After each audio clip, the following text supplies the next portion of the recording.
Who turns it on? I don't think you two should sit next to each other. The media people, we're on. We're on? Yep. Okay. Yep. Good evening, everyone. My name is Pete Berube. I'm chairperson of the Millis Finance Committee. Tonight is the 27th of September, and I'm going to call our meeting to order. I'm going to ask that the committee members introduce themselves, starting at my left. Sarah Reyes. Peter Underhill. Joyce Boyardi. Jen Zaretsky. Jody Garzon. Kathy McInnes? Michael Chrome. John Moore. Okay, thank you, everyone. We're going to get right into our agenda. The intent of our meeting tonight is to discuss and vote the committee's position on the Tri-County Vocational Technical High School project. We've had some good participation in several previous meetings, along with the select board meeting of Monday, where the Tri-County Technical High School, Vocational Technical High School Committee provided a presentation. I think there's been some questions, some good questions raised and answered. There probably is more, and I'm happy to give us an opportunity to ask those of each other or of Mr. Gazinski if he's able to answer. So I just want to start with, I'm not going to start with much. I have a couple questions that I want to ask, but I want to turn it over to the committee to pose your questions and give your opinion of what position the Finance Committee should take. So I'll stop talking and open the floor for comments and questions from you. We'll start off. Thanks. Got a few items here. Mr. Lohr. Couple things. One, I think it's great that we decided to take a position last meeting. I think that's our duty in a way to do that, and there's pluses and minuses with that, but I think this warrants that. A second thing is with the vocational school, as a resident, as a person, and I think talking at one of the last meetings, that I think we're all in favor of vocational school. I think it's bad timing for Millis right now. So as a person, as a resident, I'm all for it. When it comes to Millis Finance Committee and looking out for what's best for Millis, that's when I take a pause and want to look at the bigger picture. So when I look at the bigger picture, I think it's important to look at the school deficit that we are currently up against. So we're a deficit of 1.3 million, and going into the spring town meeting, I imagine we will be requesting an override for that. The second thing would be the middle and high school Millis, even though that's in the design phase right now, and we won't know any details or paths or numbers until later in December, I believe. Our schools are in just as much needs as the Tri-County, so I would put that as number 2. And then I would put number 3 as the Tri-County need. So from a financial standpoint for Millis, I think that's kind of the hierarchy in my view. And I know that we also have some big DPW projects, such as well number 3, which is the PFAS treatment, which I know we're going to be hopefully getting a federal grant for, but that will be needed to be funded primarily through borrowing, I would imagine, but we don't know yet. So there's a lot of big ticket items coming down the Millis financial pipe here. So I'm not in favor of the Tri-County of voting for it or taking a stand for it. I don't think it's good for Millis financially at this time. So those are my opening thoughts right now. Mr. Chairman? Mr. Crum. I would respectfully disagree with my friend to the right. Again, you've heard my story of this. I don't think that it's appropriate for us to make a decision to inform the town one way or the other how we feel about this particular project, A, because it was not a warrant article, and B, because I don't think we have enough information. I also felt the other night at the select board meeting when the committee, the vocational building committee, one of the members indicated that when I asked why wasn't the town informed of this earlier, why weren't we involved in the discussions? And although he didn't respond directly to my question, his response generally to it was, well, if we asked every town, we'd never get the thing built. And to me, that was very arrogant, but more importantly, it illustrated that there perhaps wasn't, and I don't know this for sure, but it indicates to me that there perhaps wasn't an interest in having certain towns involved in the whole process, the 4-year process of developing a plan for this. The other thing that bothered me very much was that $52 million of this project is not reimbursable under the state program, a lot of that being for fields and so forth. And they said that they have to do these fields because they're going to be tearing up the current fields by putting project materials and digging up and all of those sorts of things, which led me to think, well, why isn't a renovation a better answer where you could save all of that money and potentially more money? They indicated that the heating system was relatively new and that the roof had just been done. So 2 of the major components of any building are relatively new.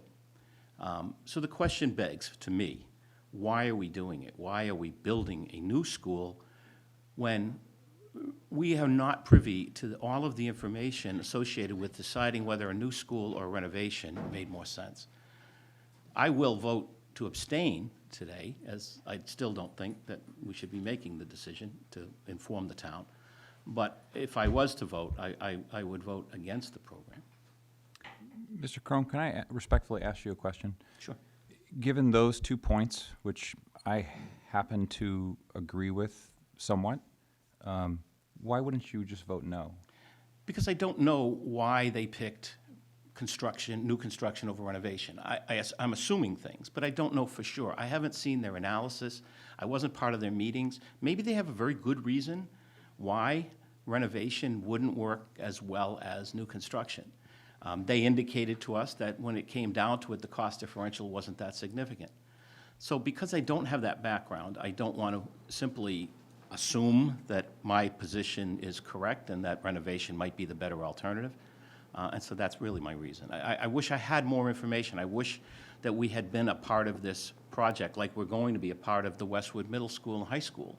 We're going to know every aspect of that. We're going to know why it's a renovation. We're going to know what they're going to do in the renovation. What can they save? How can they do this? What do they need to spend?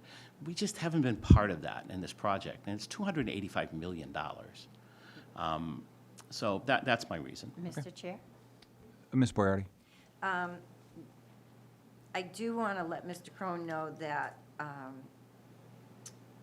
3 years ago, Jane Harden, who is the committee rep, she's the school committee person at Tri-County, who is present here in the audience, did send emails to myself and forwarded it to the board and forwarded it to the powers to be to let people know that this was happening. Unfortunately, in my humble opinion, I think that what happens is we don't get involved until there's money talk when it gets to this point. We could have been more involved 3 years. I know we could have been more involved 3 years ago as community people, whether we wanted to take a stand as a finance or as the select board. But I just want you to be aware that there was information presented. It just never came to fruition for the townspeople to all know. Exactly. If I could But say. it wasn't that the effort wasn't made. Well, the effort wasn't made, though. no, Respectfully. Can I- Hold on. Let me, this is all good discussion, and, just, let's limit it to one person talking at a time. So, The other thing that I hold on do one second. question. Mr. Cron, go ahead. Respectfully, it wasn't made public. I've been here 4 years. The first I heard of it was about 4 months ago when the committee came here to talk about it. Nothing was sent to us. It's a $285 million, $285 million project that this town has to pay for the next 30 years. We should have been informed. And it doesn't necessarily mean that people within the town needed to inform us, but we should have been informed by the Tri-Valley. We should have been informed of what was in the discussion, and if you want to be involved in it, come to our meetings, here are our meetings. That was my concern. Perhaps there were people within the town government that were informed of it, but as a member of the town community, we were not informed of it. I'm gonna go to Mrs. Zarutsky, and then I'm gonna say something, and I'm gonna give the floor back to Joyce, because I don't think she's I will be finished. quick. I mean, that was, hearing that, I mean, I listened to the select board meeting, but that was my question. It's like an email to a few officials. That's not publicizing it. Like, why were there not mailings, right? If you're asking for people's money as taxpayers, you should give full disclosure. You could have mailed things to the entire town, and that's, I think that's why it's coming as far as, to me, it comes off as very secretive, non-transparent, like something's trying to be rammed down the citizens' throats, and that just doesn't sit well with me. One thing I wanted to add, and maybe Mike can clarify if I'm wrong on this, is that even in the Millis High School MSBA project, there is not an assigned rep from the Finance Committee on, there will not be a Finance Committee rep on that project. There wasn't for the Clyde Brown. The Finance Committee is specifically excluded from voting reps. Now, you can join the committee on your own, or ask to join and perhaps participate, but in terms of a finance, so the process we know is different, because MSBA goes through several votes that go through the town, and that was something that Mr. Schultz has spoken about in many public meetings in terms of the process, and we're not changing the process. And that's kind of one of the points that I had, one of my thoughts when you say, we don't have enough information. Well, we have all the information we're going to have. We're not going to be able to influence the project. I was particularly interested to hear what Mr. Manusk, I forget his name, and Mushnick, thank you. Sorry about that. Mr. Mushnick's comments the other night about, well, what happens if this fails? It's not a good picture.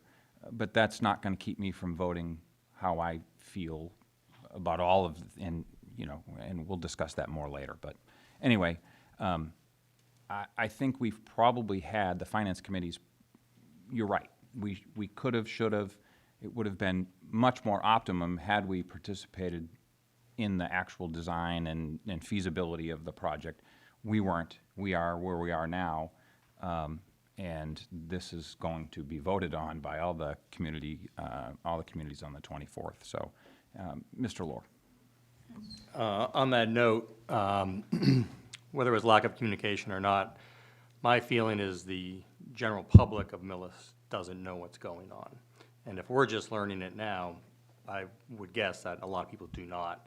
And with a project with this large of a price tag on it, two things. One is, what are they? How are they going to vote? Do they have enough information? To your point, and two, if they vote for an override debt exclusion, that's going to come around 4 years later. You're going to have a population saying, "What did I vote on October 24th? I don't remember that." And their taxes are going to go up by $200 or $300, and they're going to. It's going to blindside them, I think. I certainly was not trying to say that we shouldn't have been more informed. What I'm saying, all I wanted to say is it was brought up and unfortunately it didn't get pushed forward. The information didn't get pushed forward, but there was a citizen in our town who was trying to let people know. And that's all I was, I wasn't trying to create any kind of argument about it. I just wanted to make it clear that there was a citizen in this town that was trying to make it more known than it has been. And I agree to a lot of people's points. I do have a question, though, about myself being able to vote or not. I know I can probably, as a citizen, I can give my opinion as to how I feel about it. I'm just not sure as a board member if I can, because I happen to be on a board at Tri-County for their continuing ed. I'm on the Estheticians Advisory Board, which is a continuing ed. It's a program that's offered at the school. So I don't know if I have to abstain with my vote. My non-legal advice to you is that unless you're benefiting financially on a personal level, you are not subject not. to conflict of interest. Okay, I That's- just wanted to May be I just sure. add? As soon as I'm finished, A legal opinion? yes, go ahead. Because this happened with me. The town moderator oversees whether we are, it's not town council, it's the town moderator, whether there's a conflict. So if you feel that someone might say something, then perhaps a call to the town moderator to ask what he thinks. Okay. So to find out if I should abstain from our vote tonight? Unless you feel confident that you're okay, that it's not bothering you, which feels like, doesn't bother me. Are you compensated as a board member? No, it's a volunteer, Please. Ms. Harden. I thought we would do like everything I do. this first before. Use a mic, That's please. fine. It- Becoming very familiar with this room again. Okay. Jane Harden, I am the school committee appointee for Tri-County. Little history. When I first got wind of this project 3 years ago, Board of Selectmen, Board of the Select Board was informed. I directly sent things to my good friend Joyce. I sent things to Peter, who said, "Can you send this to me electronically?" Now, as the school committee rep, my thought process was, I am passing it on to the officials of the town, and then they're going to decide how to disseminate that. MABA, or whatever the group is that deals with the buildings, we get in a pipeline, like all the other regional vocational schools, and then they tell us, you happen to get in. That's why it comes up rather suddenly. We've been actually hoping to be in this sooner. Some other school dropped out of the queue.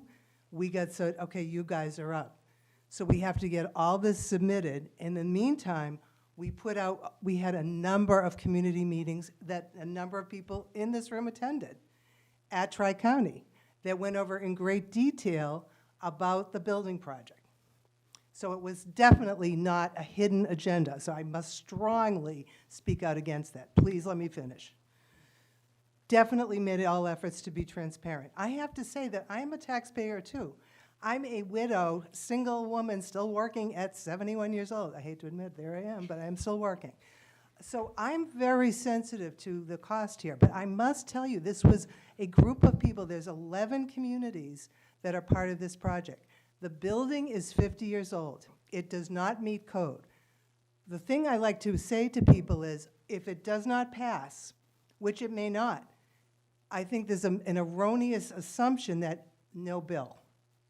That's the biggest mistake. You will still get a bill, and this is the sad thing, I'm not going to argue with the logic behind it. There's no reimbursement for fixing up the building. The only reimbursement we get is when we complete the new building. You can argue with the powers that be. I don't necessarily agree with that. That is the funding that we're told. Ms. Harden, Yes. may I ask you a question? I'm going. Did you participate in any votes during the feasibility and the, I guess, the selection of Yes. options? We had 5 options that we went through. But you voted. I personally voted. Did anybody else vote on behalf of Millis? It was only the representatives from the town, from each town has a school committee member, and it was each member of the school committee. So we had to listen to all the pros and cons, building new, fixer-upper, intrusion on learning, active learning to the students, all that stuff. And when we saw all the numbers over and over, the one that came across all 11 people, was- You're an appointed official in terms of? I'm an your- appointed official, Your yes. representation? Sworn in, appointed official. Do you seek any opinion or guidance from any Millis official when you vote? Other than informing you, which is my job, I don't say, well, what do you think? I ask you to come to community information so you can have a part at that meeting, which I remember very distinctly. Craig came up at one of the community meetings and spoke at length to the superintendent. So my job is to not necessarily seek guidance, because I'm an educated woman, very well-educated woman, I might add, around school buildings, et cetera. But I have to listen to the people that present. I have to listen to my colleagues on the board, 11 communities, and then my feeling, my responsibility is to inform the town about the buildings projects that's occurring, and then letting you know that there's community meetings to attend where you have an opportunity to vocalize. Thank you. That's my responsibility. So let me be clear, I'm not insinuating otherwise that you're not a well-educated woman and you Good can't make thing. up your mind. So please don't take it that way. I'm curious as to, you're much like we are. We are appointed, we're not elected, and we form our own opinions, and we vote on our conscience one way or another, whether who we're representing is really a question. You know, who does Mr. Lohr represent? Who do I represent? Who does Ms. Reyes represent? I don't know. She represents, you know, her values, and she's going to make her mind up, and we're going to make our minds up based on, we don't have constituents. We don't have people that voted us into office, and nor do you. And that's kind of the nature of why I want to be clear, and we're all adults. We can defend our positions. It's what we're doing now when we have these discussions, and we will vote in public as you have. And so I just wanted to be clear as to who you represented when you voted for, say, option A, B, C, or a full rebuild project. If you voted for that, I don't know. Or perhaps you voted against it, and perhaps you were one of 11 in the minority. I don't know that. That's probably some of the history that Mr. Crone would like to know. I would like to know it, but actually it's interesting but irrelevant. It doesn't matter. What's before us is a $285 million full construction project replacement, along with a substantial amount of site work that won't be reimbursed. I have a hard time with that personally, but I just think that warrants acknowledgement that Millis was represented, and nobody told you how to vote. And Millis had a vote. If there were bigger committees other than the 11-person school committee that also got to vote, say there were citizens selected and you know, volunteered and selected to be on some board, much like we have at the our MSBA projects, you know, I don't know how they constituted their board to select options and to come up with design ideas. I mean, there was a full process. That took years when we did Clyde Brown, and it's going to take years if and when we get to the Millis High School project. So just some facts for everybody to keep in mind. I totally agree with, you know, the fact that there is some concern. I think the idea is we have the information. The school committee reps had to make a decision based on the information that we were provided, which was 5 different options, numbers, et cetera, finding out what would be reimbursed. Now the vote goes to the town. So the town does have a vote here. The town now can make the decision. Do you remember when the option was selected to reconstruct an entire building? Do you remember what the vote was? What is it? Was it I think 11, it was 0? unanimous. It was unanimous. We started out mixed, but when the numbers came out that the refurbishment versus the whole new building, no reimbursement, and potentially you're going to do a fix-up that in 8 years might have to have another big fix-up. That was a big concern. Okay. There are other security issues. There's no sprinkler system in the current building. I understand. It's not ADA compliant in the current building. There's very little security in terms of if you had a lockdown in the current iteration. So those are things that really had to be addressed. Thank you. Mr. Rutsky. Yeah, I would just like to address one thing, and this goes back to, and it's for all of the committees, having a few meetings and sending an email to government reps. And I'm going to talk to you as an educated woman, too, who's a single mother. I have 2 graduate degrees. And let me tell you, I don't have time to go to community meetings in another town. I want a flyer in my mailbox. I am sure there are many similarly positioned people in this town. This is why people don't know. Women work. We're busy. We have families. So I'm just going to say it's for everything we're doing. Like having a couple meetings and putting some stuff out on a warrant there is not enough to get to the population in time. That's all I'm going to say. Thank you. Peter. Hi. I think- I have a question about the renovation project, because I tried to look online, and unfortunately, I couldn't make the select board meeting. What's the exact figure for the cost for the renovation? Do we I do not, I have flyers with me. $285 million, give or take. No, No, the renovation. If it was a renovation. I'm sorry. I didn't- went didn't- online, Renovation I was different. found between, I saw 160 to 194, depending on Right, which million. presentation I saw. I was Yeah, just it wondering was, if we it had was a- around, that was, the- 180. it was around there, 180, yeah. So we'll split the difference. Okay, thank you. Yeah. That's an important number to have. Thank you. So, That's it for now. and. what Ms. was- Boyardi. Well, I'm sorry. And what was the reimbursement for how much are we? 30%. 30%. So. Okay, let me just clarify that too, because, and that was a little disappointing, obviously. So I looked into what is part of the problem with the lower reimbursement, because Fall River just to build this huge scale building, and they're getting much higher. The decision, again, is made by MABA, and that is looking at the surrounding communities that are part of the school system. So they look at Fall River as a more economically depressed community. You know, you've got New Bedford, Fall River, a lot more of the poorer communities, a lot more second language learners perhaps into these communities. And they look at the towns that feed into, not that we would call Millis a wealthy town, but they look at the towns that feed into that particular school system, and they base the reimbursement primarily on that. Now, I will say, currently, right as we speak, back in the spring, a bunch of us from Tri-County went in, and we went to the State House making a plea for more equal division of how they refund schools, because they look at, right now, they look at it as a public school and a Voc school in the same well. Very different because of all the dynamics that the different shops needed in a Voc school. You've got things like, mechanics, you've got cosmetology, you've got engineering. There's so many more things. Plus, it's a 24-hour type, it's not 24 hours, but it's day programs as well as evening programs. So it's a very different apples and oranges.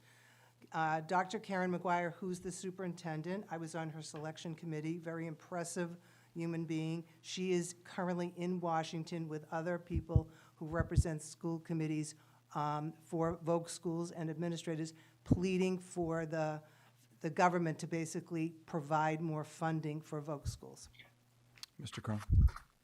By what was told to us the other night, the standard would have been 56%, but because there were $52 million in non-reimbursable, the effective rate is 29%. So 56% would have been it with non-reimbursable stuff being so high. So it really doesn't have to do, places like Fall River get 72 and 78%, but the standard's 56. We're getting 29, again, because of all of these items that are not going to be reimbursable. So that's a concern, obviously. And the second thing I'll say is, in the future, in 50 years from now, when you build a new school, Dear God, you know what yeah, needs they'll have to dig me up. Me too. What needs to happen is that the information needs to be brought at meetings early on, submitted, come to the Finance Commission, come to the Select Board. Hey, we're meeting tonight. We've come to we're talking about this, we're talking about that, we're talking about this. An ongoing thing. Again, I think as well, flyers going out to the communities. One thing that was said the other night was, if we asked all the communities, we probably would have never gotten a thing done. And that is bothersome. It's $285 million. I looked at the Northeast Metropolitan Regional Vocational School up there in Saugus, and, or I don't think it's Saugus, but the communities up there were in arms, that they would have to pay that kind of money, and they felt also that they were not informed about this early enough so that input from the community could be put in terms of what we would like to see. Would we rather see 29% reimbursement on a $285 million deal, or $179 renovation, which can produce a building that has sprinklers and ADA compliance and security? But that was not made available to us. And that's something that I think we need to look at when we look at these types of projects. And we're not alone. Fall River had the same complaints with Diamond and some of the other schools down there. So I've done my research on this sort of stuff. We're not unique, but I would say that, I feel blindsided as a member of this town for the last 4.5 years. I felt blindsided when I saw this. And I keep up with stuff. You know, I'm pretty good about it, but, you know, Mr. Crown, yeah. I'm going to implore you to vote because you are opinionated on this. You have an opinion on this clearly, and we vote on all kinds of things in this committee year-round where we don't have 100% of the information. And it's our duty, as has been said, that you know, the resident voters don't necessarily have all the facts. They are not participating in these meetings. They are not attending the forums and the discussions. They may be on Facebook. That may be bad, because Facebook is not your factual source of information. This committee may not be the most factual committee source of information, but it's closer than Facebook. So I would say that, I would just ask that you do vote when it comes, and vote no matter, I don't know your position on it. I would just ask you to vote, because I, Oh, I was just second that, just because I don't, right, where, and I'll say this a little earlier, it's a non-binding opinion anyway, right? I mean, yeah, we normally do it with the town warrant, but we All took a of our valid opinions are vote. non-binding, Right, but- exactly, we're an Right. advisory committee, you know, and you are well-positioned to advise, and to Pete's point, we have more of the facts than anybody else right now, and we're kind of acting, you know, just to say, look, we have all the facts, here's what we think. You don't have to listen to us, but at least render an opinion. Mr. Chair, just one thing. Ms. Barati? And I would really hope that the committee, that we don't direct our disappointment of how it was handled at Miss Harden, because she has been trying to do a really good job with what she's able to do. So I just want that, I just want to, you know, there's a little hostility in here about everything, and I know that we're all passionate about this, but I just don't want it directed. Can I just have, thank you very much. Hold on. Yeah. Unless you feel you need to respond, but, I do. okay. I just want to make one point, and I thank you very much for that. I think one thing that I would like to make a point of is that my job as appointed school committee person for the town of Millis is to report back to the powers that be, which I did. Now, if the powers that be, and I'm not going to throw anybody here under the bus, but if the powers that be don't say, well, you know what, you need to come to more meetings about this, my job reporting, this is coming down the pike, be aware of it. I remember talking to Peter Germain about this. He said, make sure you know we know about this. I said, as I get information, I'll pass it along to you. That was what I did. So again, someone can easily say to me, you know, you need to do more. I tried, whenever there was a community meeting about this, I made sure it was publicized around where I could. As far as mailing out, that was going to be a really prohibitive cost that they felt that they should not undertake. Because if you take all the communities, 11 communities, and then mailing things to every single one, that's a pretty pricey thing. So, 285 million. no, it's not, it's not, and that, you have a valid point there. But there were articles in the newspaper, there was publicity on the Millis Forum, there were, boards were informed is what I'm just going to try to say. That's all. Thank you. Thank you. Ms. Reyes? Yeah, I just wanted to say that I agree with Mr. Law and Mr. Crone. I agree with both of your points. I also wanted to add that the reason why I am personally going to be voting no on this project is because of, in addition to all the expenses that are going to be coming up, I don't believe that the Tri-County School would, at this cost, would benefit Millis community overall.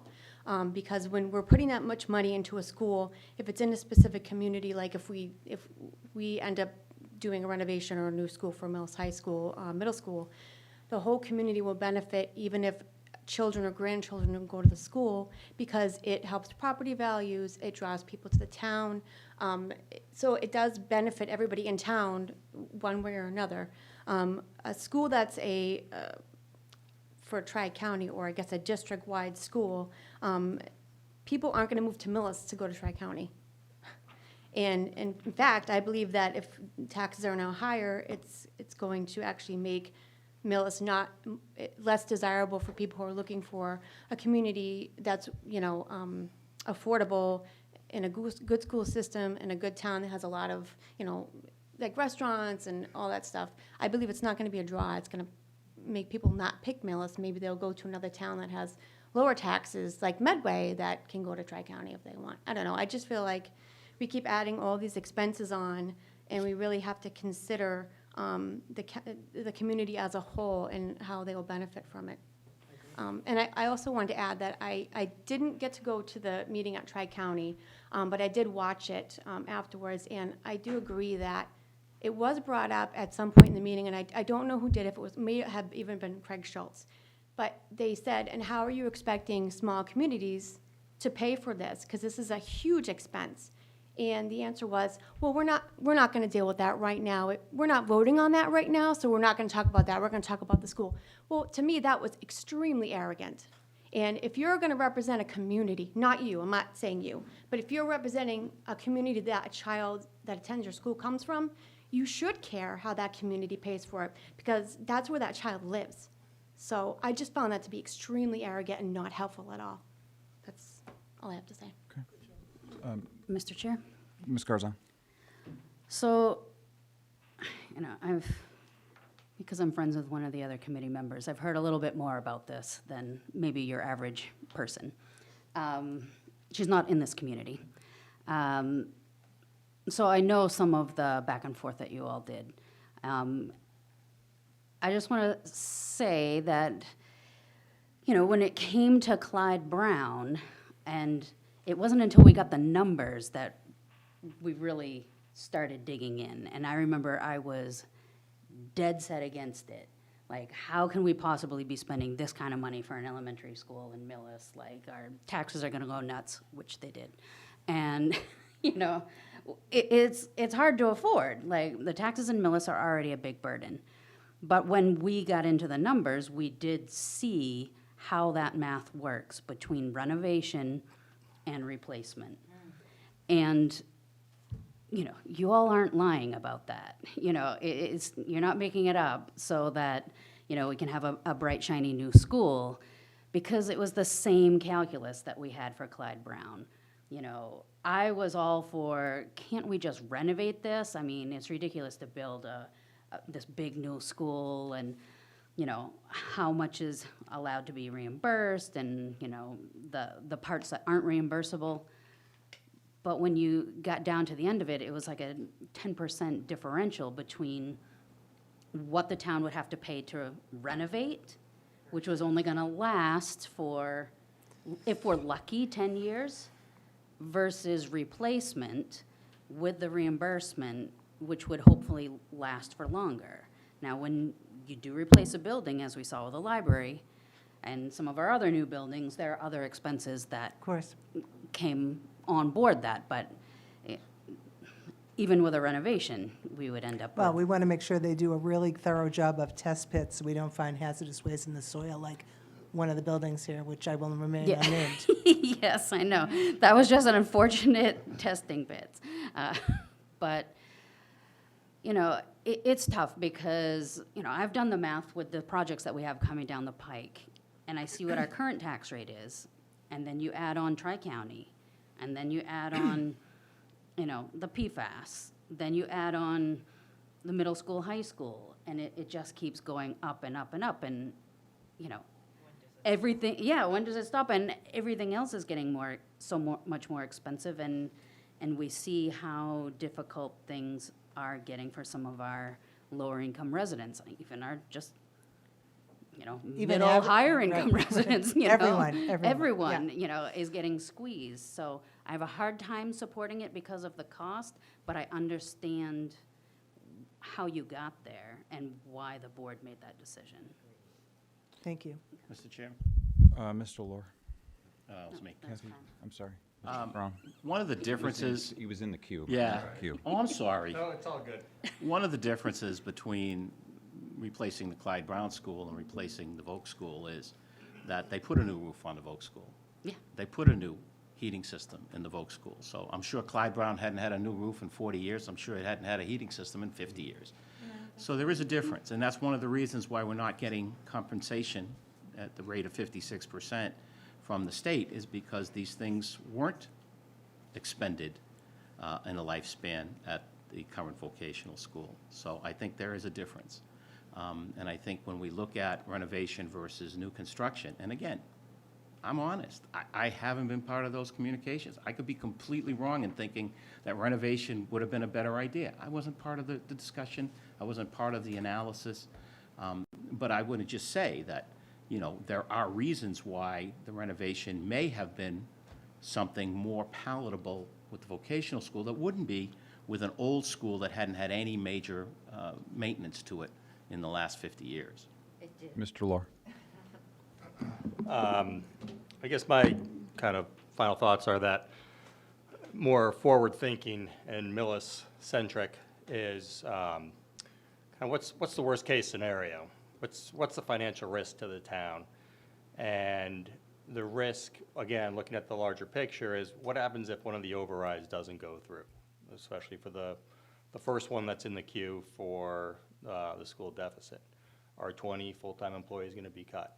That hurts. If we don't pass the debt exclusion for this, does that mean it comes out of the operating budget, and what programs are going to be cut? And there's going to be a breaking point, possibly, for the taxpayers. I might say, enough is enough. I can't take my taxes anymore. At some point, we need to say no and cut. And to me, that's what I want to avoid. I don't want to be I don't want to be on this committee when that happens, because I don't want to be saying, well, here are all these cuts across the board. And it's going to come in stages, but I think if we can say, what's our priorities as a town and financially, I think we can make prudent and fiduciary decisions along the way. Ms. McGinnis? I can wait, please. You asked the perhaps written comments, Mr. Chair, so I'll never say no to that. We heard from our town administrator that based on discussions he's had with other town administrators within the district, this vote will pass.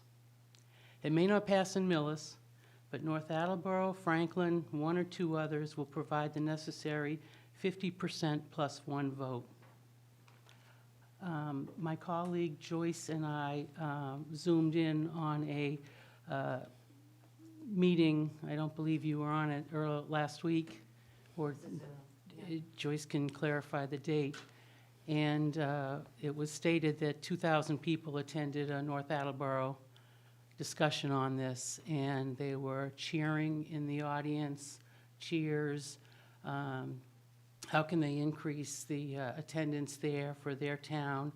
So unless the town administrator has heard otherwise, I think we have to accept that we own this override. And what is more important than voting yea or nay is what are the consequences if this override does not pass? Forget about all the emphasis on whether to support the construction.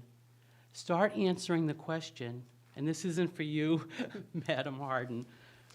What if an override fails?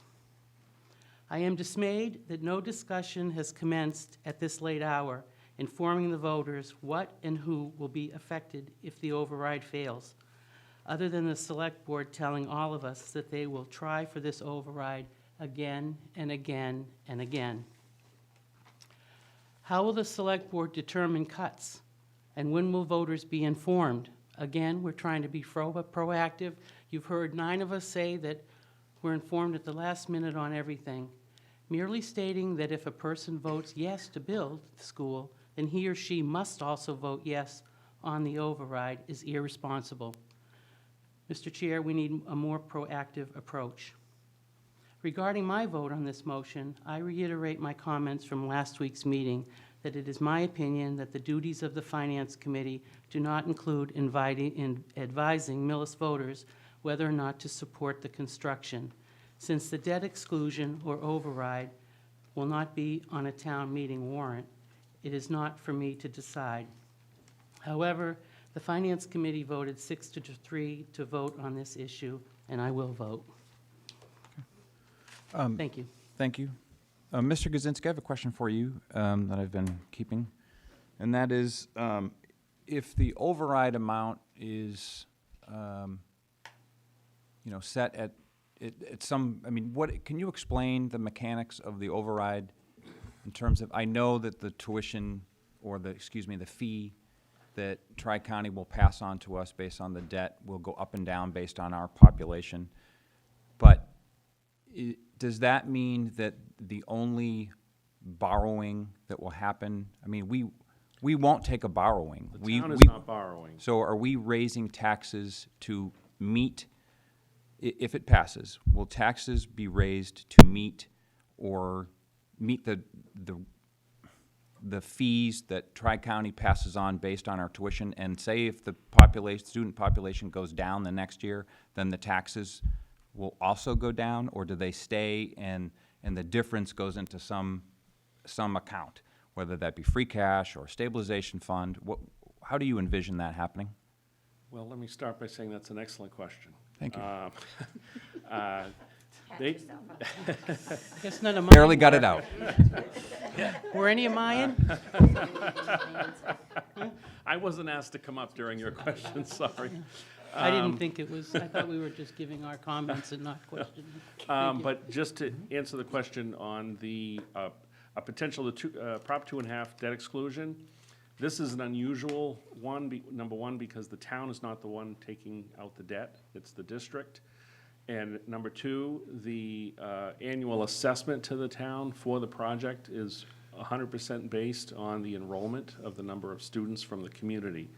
So if the debt exclusion were to pass and the project were to pass, then essentially the debt exclusion would only be for the amount on a year-to-year basis based on the enrollment and therefore the assessment to the town on an annual basis from Tri-County. So there'd be no set-aside fund for additional funds or anything, there'd be no additional funds. So if year one, the enrollment was a certain amount and the assessment was $500,000, then the amount over Prop 2.5 assessed to the public to the taxpayers would be $500,000. If the enrollment went up in year two and that assessment went up to $600,000, then the next year the taxes would have to go up to accommodate that $600,000. And if year three it dropped back down to 5, it would drop back down. But the appropriation is made at town meeting in May, and as we heard just the other night, the population is not declared until October. It's So for the is it next in year, though. arrears? There's a process, so there is a delay process in that. And I can't say I'm a complete expert in that, but I will tell you that it is set on an annual basis, and it will go up and down based on the annual enrollment figures of each community. As well as the total population, which is the point I was trying to make. the other- Correct, as a percentage, yes, as a percentage of the total student population. Okay. Please, Chairman. Mr. Underhill. Thank you. We're going to wrap this up, and I hope to go to a vote by 8 o'clock. I'll be brief. No problem. You know, I want to kind of carry on what Ms. Garzone said earlier today. I really like numbers, but first, I think a lot of the opposition of what we're seeing tonight to this plan is to the process. And I share the opposition to that process. I think the process was used against us to force us into this decision. I also think it doesn't matter. I think we have a choice. It's very binary. This isn't a senior center that we can kick back and say, sharpen your pencil and come back with a better plan. If this gets rejected, as was stated, $180 million worth of repair are going to happen in that building. I've fixed a few school buildings in my time. That number's going to go up. We know it is. You're going to find asbestos, you're going to find, so that's going to go up. So either we're going to pay $199,500,000 for a new school, or we're going to pay, at best case scenario, $180 million for a renovated one. And that's the decision we're faced with today. And everything else is immaterial. I agree, I share the frustration, but that's the choice we face. I agree. I'm just going to make a few comments, and then we're going to go to a vote, or you guys can respond to my comments. And that is, I also think this is going to pass. I am oscillating between the cost of this being relatively low in terms of an annual hit to the median tax value. It's $300, maybe give or take a year. But in the long term, when you're talking the other overrides, you could be talking within the next 3 or 4 years, taxes going up $1,000 per year on the median home value. And I'm trying to weigh that. I do think that this project will come at the detriment to Millis High School. And there's a reason for that. it is absolutely, in my mind, a choice between the two. That is because Tri-County, when their population goes up or down, the tuition goes up and down. They do get revenue based on tuition from Millis students. If Millis's student population goes up and down, there's no more money that comes into, there's very little money that comes into Millis, like $5,000 a student that comes from the state. The taxes don't necessarily go up to get more revenue. And so Millis High School has had flat budgets, expense budgets, and their personnel budgets absolutely need to get reined in, but their budget is relatively flatlined, whereas Tri-County's is not. And so it is a choice between whether which would we prefer to invest in. And the timing is awful, as it seems, it always is awful in Millis in terms of,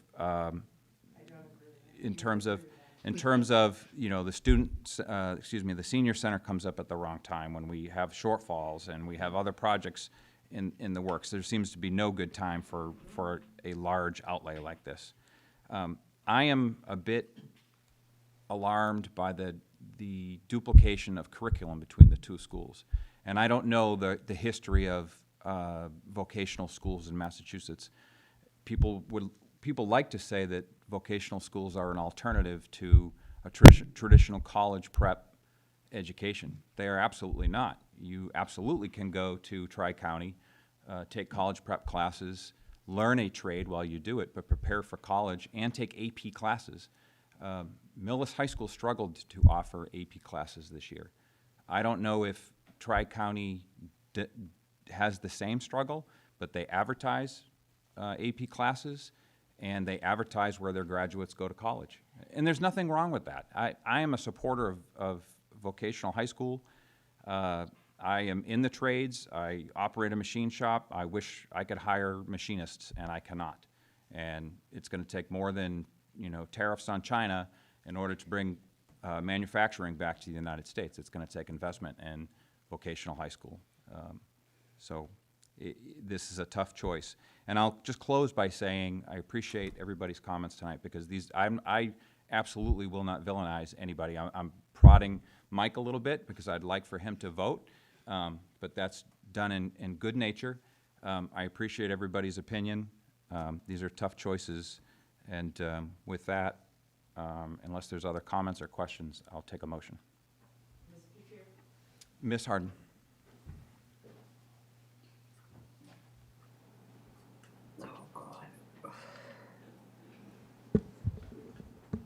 Lisa Harden, Town Clerk. I'd just like to address the complaint about the lack of transparency on the process. Can I ask you to be very brief? Yes, Because I will. it does I can not be very- matter. Well, but it could. This is a complaint that the townspeople have about every financial vote that comes up. They don't know anything about it, you know. And That's why part of the we're problem. doing this. Part of the problem is that we don't have a newspaper, because there have been a lot of articles in the newspaper and on the web, and it is possible to find out information if you're interested, but we have a hard time, we have a struggle getting information to our townspeople. So at this point, because the vote is in less than a month, I think not necessarily this committee, but that somebody in the town needs to get information out to people to know that there is an election coming up and how to find out more information and what the ramifications are of the two different ballot articles, and what the consequences are if Millis, no matter how Millis votes, if the project passes, how we're going to pay for it. And if it doesn't pass, that doesn't mean that we're not going to get a big bill. So. Okay. Thank you. Mr. Chair, I'd make a motion that the Finance Committee vote on taking a stand on to support or not support the Tri-County school project. I would suggest you amend your motion Yeah. to which position you recommend the committee take. Oh, I recommend a no position What? No. of not being for the project.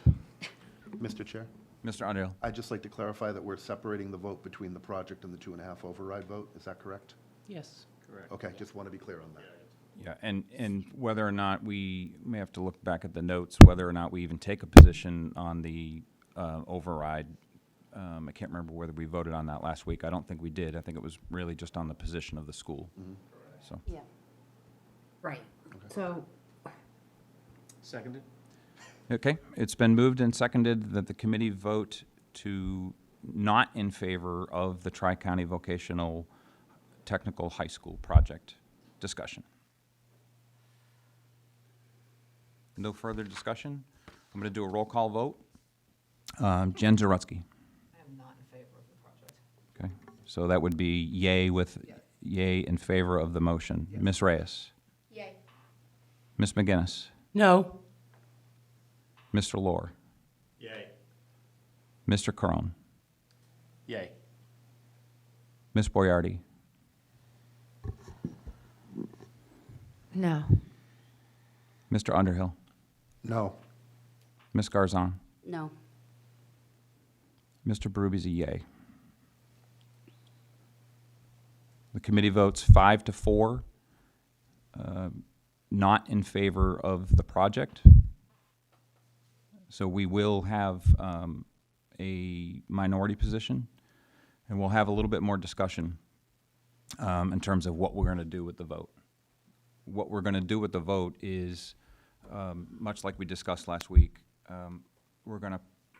I want the nays or those in favor of the project to either get together, there's 4 of you, so you can get together at any time, or you can delegate and somebody can volunteer to write the position up. My intent would be that we come back with some written, whether it's a page or half a page, clearly. I will describe the project, and we will present both positions. I think it's very important, as Ms. Hardin has said, and as we've discussed previously, that we make sure that it's clear and concise. There will be a mailer that goes out, and it needs to go out probably within 10 days. That's the most important thing in terms of making sure that people know that this is out there. And this will generate the discussion and some of the knowledge, and part of that's going to be references. And then we will, before it goes out, we will have a meeting to discuss it, and we will work on it in a working meeting. And whether that's probably as a full committee, but if we have to have subcommittee, those in the majority and those in the minority to come up with their positions. I'm not looking to re-argue it in terms of offering both sides. I'm just looking to clearly convey, and I think, much like our committee vote, the town feels the same way. And if that causes people to come out and vote, then that's clearly a town decision, and I am absolutely comfortable with that. Mr. Chair, Hello. my simple position is that I support public education, and I support all Millis students having an opportunity to attend a vocational school. Thank you. Mr. Chair? And Mr. Crone? I think we all feel that way. It's just a matter of whether this project is the right project for that, to accomplish that. I would suggest that we take a vote tonight on whether or not we support the override should the vote pass in favor of the vocational school. Because I think if we send that mailing out, we should also discuss the consequences one way or the other if it does pass of the funding of it. Mr. Chair? The way that we agree on something is to second it. Well, I was going to Ms. speak Garzon. to what he said. I agree. I agree that I think it would be helpful, even though we're putting out a mailer that has a 5-4 decision, that we also have, and here's what we recommend in terms of the override. Because without it, I think people are like, well, what's this second thing? And, for better or worse, a lot of people rely on the work that we do here to help inform them when they go vote, because people are busy, you know? We can't pay attention to everything. I don't disagree. So, Chair? But I also have another point. Good. So even though I am in the minority, I agree with all of the points from the majority. I just also think that it's almost Feudal?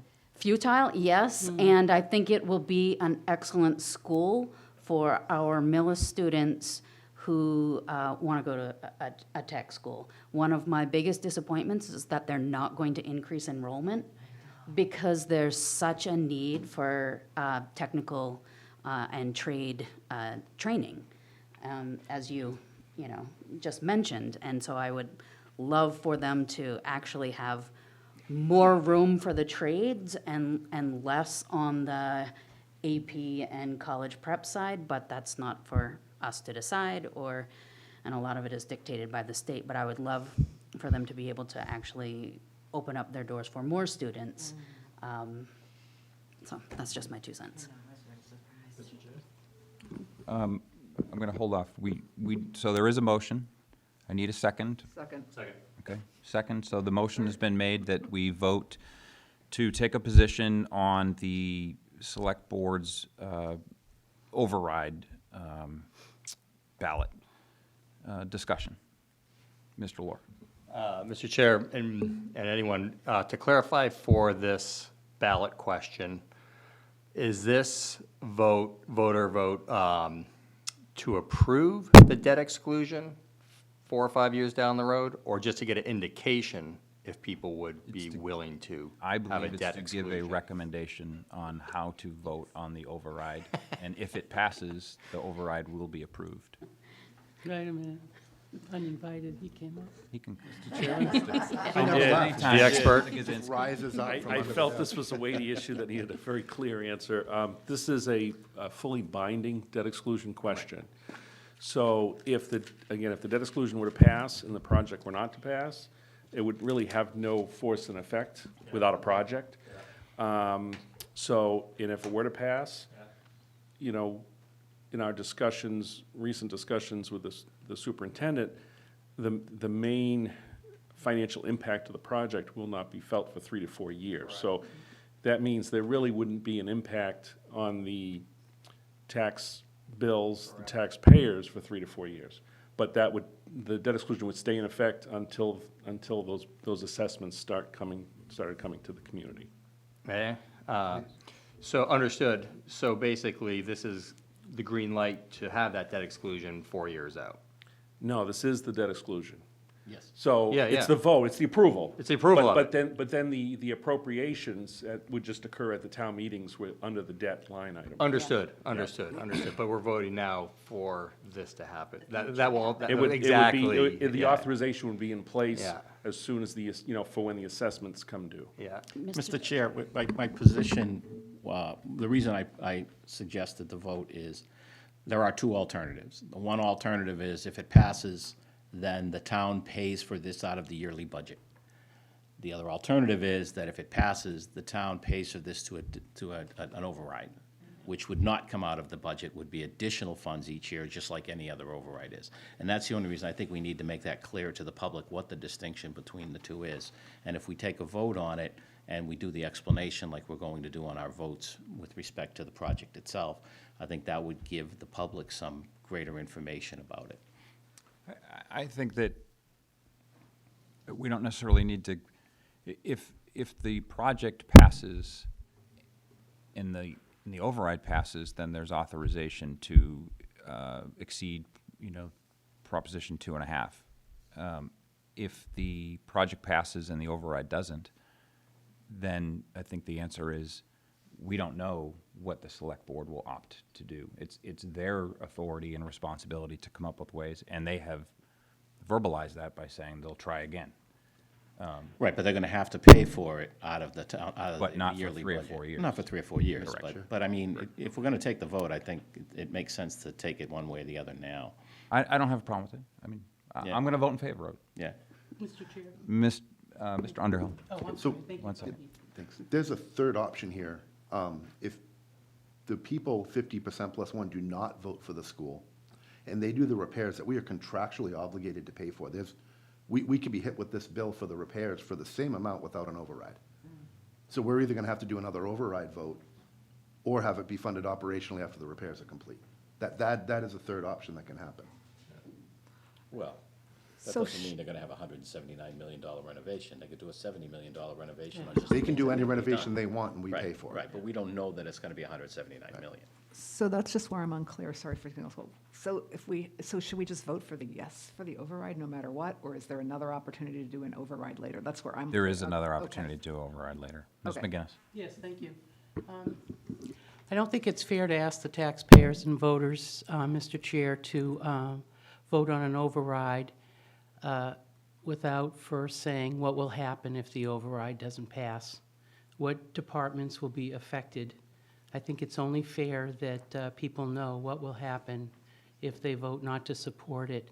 And also, I'm just curious that perhaps not, but the discussion about the override vote was tonight, and I thought we talk about something and then we wait till the next meeting to vote on it, but this could be an exception. Noted. Okay. Any last comments, questions? Okay, we'll take it to a vote. All those, I'll go through a head count. Those in favor of voting on the override, whether or not we take a position on the override, please say yay. Ms. Zarutsky? Yay. Ms. Reyes? Yay. Ms. McGinnis? No? Mr. Lohr? Yay. Mr. Crone? Yay. Ms. Boyardi? No. Mr. Underhill? Yay. Ms. Garzon? Yay. Mr. Berube, yay. Okay, so now I need a motion whether we vote in favor, if you would make a motion to the actual position. Mr. Chair, I'd like to make a motion of the actual position of the supporting the override for the debt exclusion. Should the vote pass? Second. It's been moved and seconded the committee vote to recommend approval of the override ballot in the event that the project passes. Discussion. Mr. Chair? Ms. McGinnis? As was stated earlier, the Select Board could come back every week with another vote on this. I think this is premature and not enough discussion to find out what are the ramifications if the town does not support this particular override and, saving their money for future overrides. Thank you. Mr. Chair? Mr. Crone? I think the thing is, this has to be a ballot if it's going to be an override. So it's not the same as our general ones where we do it at a town meeting warrant and then from there go to the ballot. So I think, if we're going to do it, it needs to be done at some point rather than push it down the line. That's the only reason I'm supporting doing it now. Mr. Chair? Ms. Reyes?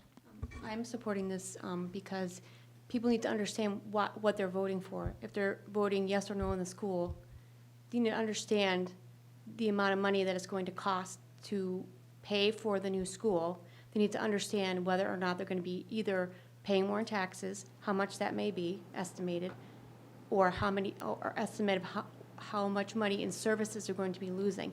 There's a consequence for your vote. Whether you vote yes or no, people should know what that consequence is to be accountable for what they're voting for.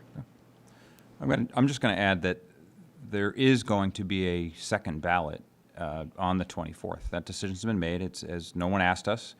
Nobody needs to ask us. It's the Select Board's prerogative. It's their authority to put something on the ballot or not. They've done so, and they haven't asked for our opinion. We're going to give our opinion. And I feel like doing this, along with making a recommendation on the project, is just a way to amplify and make sure that there's clear understanding. If you want something, you have to pay for it, and this is how the Select Board is proposing to pay for it. If it fails, there's any number of items that could happen. If the project fails, there's 3 options that could happen. If the project passes and the override fails, then there's a couple things that Select Board needs to do, and it's down the road. It's not that if they decide to do it the next day, they may. If they decide to do it next town meeting, they may. We can't dictate what the Select Board does. We can try to influence by giving our position, and whether we give it to them or to the town, that's how this board operates, much like other political bodies. One advises, one gives recommendations, the other one has the authority to do as they deem fit. They're elected officials. If we don't like what the Select Board does, as voters, then that's where we have recourse. It's not necessarily here for us to tell them what to do. Okay. Any other discussion points? Okay, I'll go to a vote. Mr. Rutsky? And so the motion was made, whether we're voting to recommend the override. Should the Should the override- project pass? I'm a yay. Ms. Reyes? Yay. Ms. McGinnis? No. Mr. Lohr? Yay. Mr. Crone? Yay. Ms. Boyardi? Yay. Mr. Underhill? Yay. Ms. Garzon? Yay. Mr. Berbisi, yay. Okay.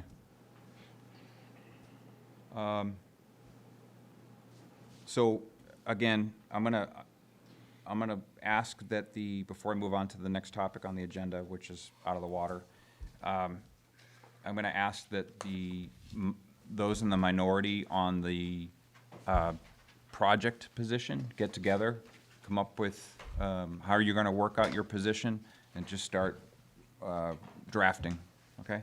And I would appreciate it if you could just send me something midweek.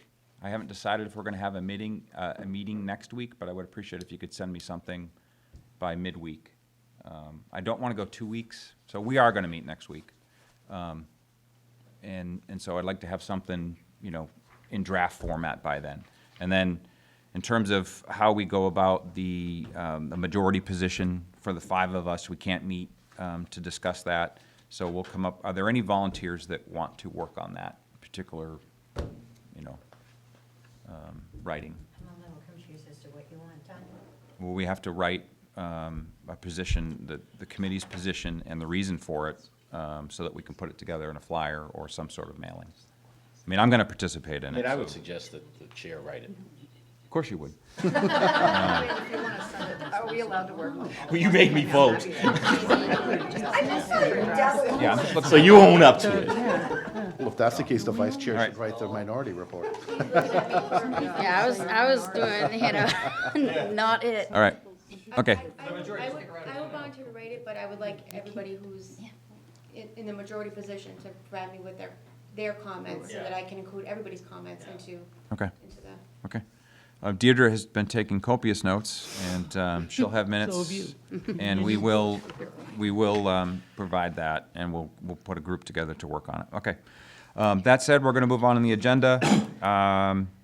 Mr. Gazinski, unless you have earth-shattering news on the warrant, Free looks like cash. you do. This will be brief. Okay, thank you.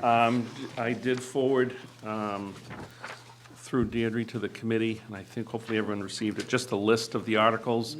They're really unchanged since I spoke with the committee last.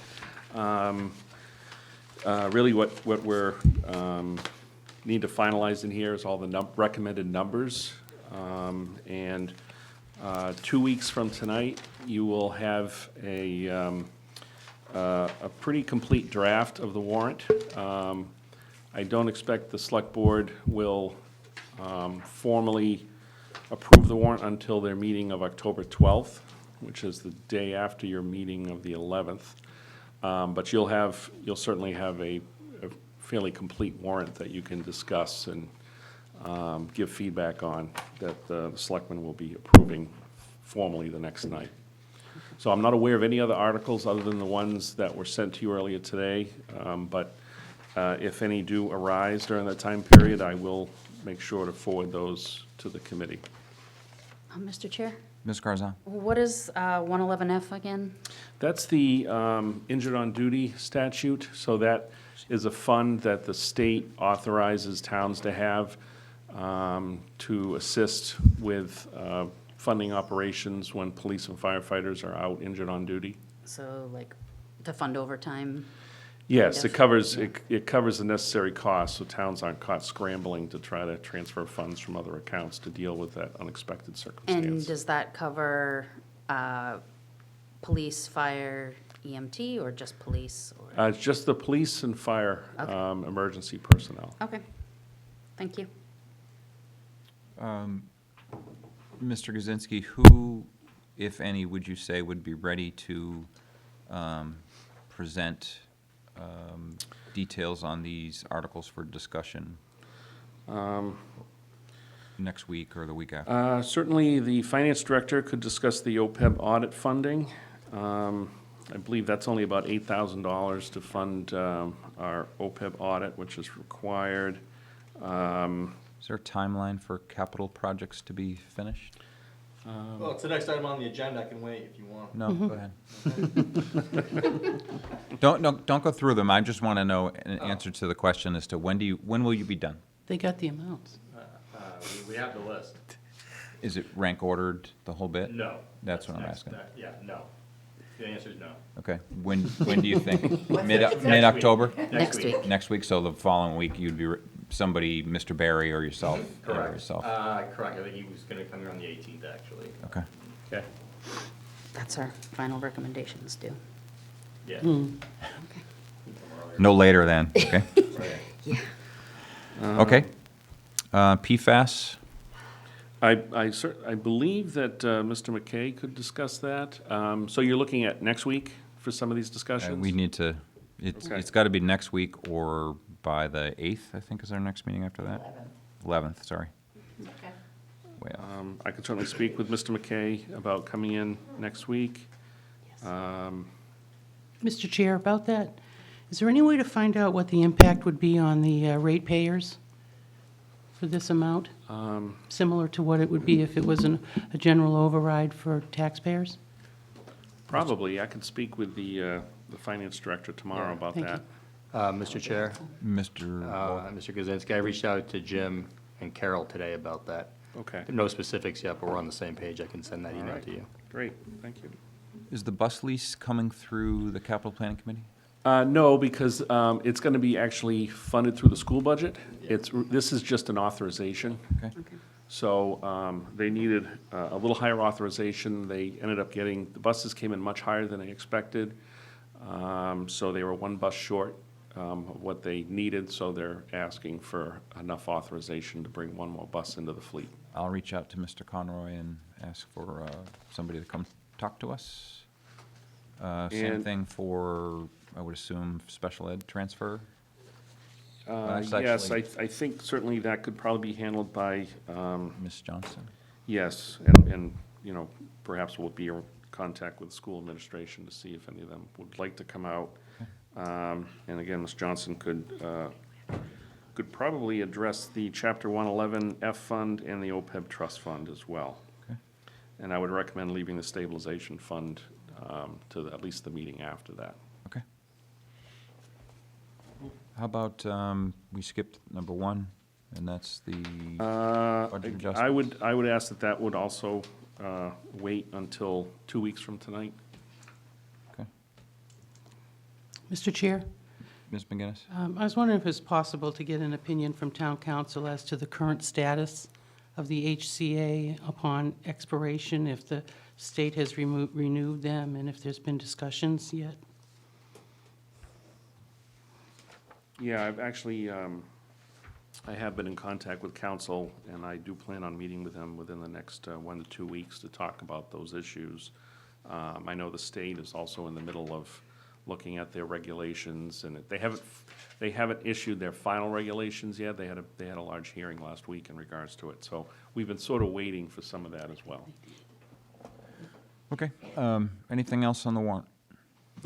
That's all I have. I will talk with Deirdre, and we'll put together an agenda for next week's meeting, which will include some of these items on the warrant, plus discussion on the positions for Tri-County.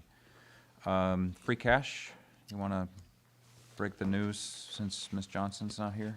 Yes, our free cash number came in very, very well. Our free cash for general fund was $3,266,213. Our enterprise fund sewer is at $311,291. Enterprise fund water, $247,171. And the enterprise fund stormwater, $760,789. I think Ms. Johnson can probably go into detail on some of the background of some of these numbers at your next meeting. I will say that the vast majority of the free cash in the general fund is a result of one-time issues and not, not a major shift in our revenues. It has more to do with, we did collect an unusually high amount of back taxes in the past year, as well as some other large unexpected, some were expected, some were a little more than we expected, but I'm sure the finance director can talk about that a little more next week. I think the takeaway is we're very fortunate, and the result will be that the stabilization fund will get paid back in full plus this year. I think that's a reasonable expectation. Good. Excellent. Mr. Chair? Ms. McGinnis? Not so much for the town administrator, but regarding the special education fund, will there be an amount, or will we be entitled to a breakdown as to where the money is going without divulging any personal information, just how the breakdown is set up for, we heard at the last tri-board was, we're asking for 900,000 again, so, if they could It's kind of kinda- be a little more particular. It's kind of two separate issues. This money, well, if there's money put in the fund, it's basically a rainy day fund, so there would be no necessarily expenditure out of that fund without an appropriation later down the Oh, road. thank you for explaining that. So it's money into the fund that was created at Springtown meeting, and I Can I think they're. elaborate on that? Yeah, go right ahead. Mr. Chairman. So the state, this is a fairly new fund. It's only been in place for about 2 years. The state has actually a lot of tight controls on this. There's only a certain percentage of net school spending that can be put into this account. And also, these funds can be expended without further appropriation. However, they're only for unexpected special education costs that come up during the year. Say, for instance, they have their special education budget. It covers everyone, but then Something a month happens. into the year, they have a student that moves in that's special needs, that needs a $150,000 accommodation for that year. It's not in the budget. This would allow them to tap into that get them through that 1 year. This is really almost like an emergency fund for special ed for the schools. So it's like our reserve fund. It's like an emergency stabilization fund specifically for special education.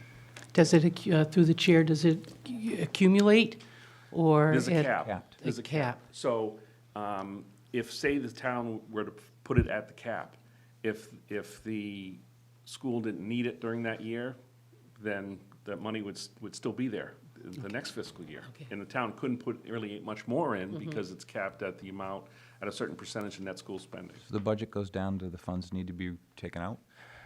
If the net school spending number goes down, they do. That's a good one. All right, thank you, Mr. Kaczynski. Mr. Chair? Mr. Underhill. I defer to Ms. Garzone, but if she does not want to write the minority report on the vote for the school, I volunteer to do so. You guys can, I agree, go for it. Just if everyone in the minority. We're not voting. Just send me Yeah. your information, I'll be happy to. Thank you. okay. Excellent. I don't have a paper due next week for class, so I can do it. Yay. We have minutes left? Yeah. Any liaison updates, if we want to do that? Not tonight. Okay. I move we approve the minutes as written of September 20th. Seconded? It's been moved and seconded that the committee vote to approve the minutes from the 20th of September. Any discussion? None heard? All those in favor say aye. Aye. Any opposed? Motion passes. Mr. Chair, Ms. and McGinnis? I see you deferred new business. I just want to confirm that you advise the school committee and the select board about the 48 hours that the finance committee has to review whatever's discussed at the I believe meeting? I sent them email. I will double check. Okay, thank you. I don't know about anyone else, but just getting the stuff 5 minutes before, or if I come uptown here and see it, with numbers that are going to start to be coming up, I'd like to be able to have a little longer to review. I agree. I apologize for not getting the information. No, it's 48 hours, Deidre. Never apologize. We'll let you know Mr. Chair? when you have to- Mr. Lohr? Motion to adjourn? Ooh, second. Moved and seconded to adjourn. All those in favor? Aye. Aye. Thank you. Thank you, Deirdre. Thank you, Deirdre. Thank you. Okay, take care. Oh, it's gonna be another long day.